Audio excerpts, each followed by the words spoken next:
তোমাকে কত কত নিয়ামত দিয়েছি, আমার দেওয়া নিয়ামত গুলি যদি তুমি গন্তি করা শুরু করে দাও, ও দুনিয়ার মানুষ শুনে রাখো, গন্তি করা যদি তুমি শুরু করে দাও, দুনিয়ার খাতা শেষ হয়ে যাবে, দুনিয়ার কলম শেষ হয়ে যাবে, দুনিয়ার কালি ফুরাইয়া যাবে,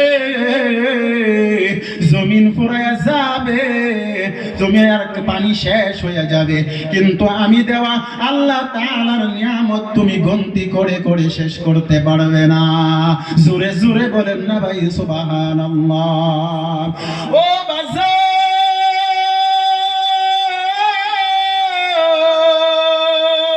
কে পিছনে পড়ে পড়ে তোমার জিন্দেগি তুমি নষ্ট করতেছো, খেলাধুলার মাঝখানে পড়ে, বাজারের মাঝখানে পড়ে, নাচ গানের পিছনে পড়ে পড়ে তোমার জিন্দেগি তুমি নষ্ট করতেছো। বাজান রে বাজান, একদিন আল্লাহর কাছে আফসোস করে বলবে, আল্লাহ দুনিয়ার মাঝখানে যদি যারা পরিমাণ নেক আমল নিয়ে যদি কবরের মাঝখানে আসতাম রে, কবরের আযাব থেকে তো বাইসা যাইতাম রে বাজান, একদিন তুমি আমি আল্লাহর কাছে আফসোস করব, কিন্তু ওই আফসোসের কোনো কাম হবে না।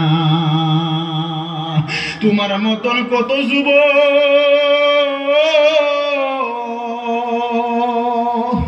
কবরের বাসিন্দা হয়ে গেছে গো, আল্লাহর কাছে ডাক দিয়ে বলতেছে, আল্লাহ দুনিয়ার মাঝখানে নিজেকে যুবক বললা দাবি কইরা নামাজ ছাড়ছি, রোজা ছাড়ছি গো আল্লাহ, অনেক নাফরমানি করছি গো আল্লাহ, আজকে তো কবরের বাসিন্দা আমি হয়ে গেছি রে বাজান।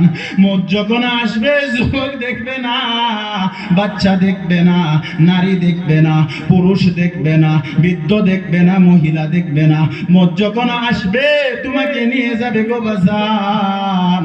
ওই জন্য বলি, তোমার দিনের মাঝখানে যদি আজকে যারা পরিমাণ যদি নবীর ভালোবাসা থাকতো, নবীর মহাব্বত থাকতো, কেমন হতো বাগা কপাল ভরা তুমি হইলা।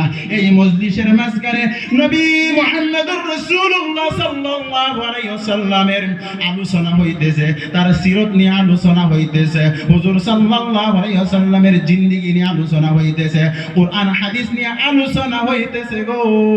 তুমি কেমন হতো বাগা কপাল ভরা হইলা, ওখানে তুমি বাজারের মাঝখানে ঘোরাফেরা করো।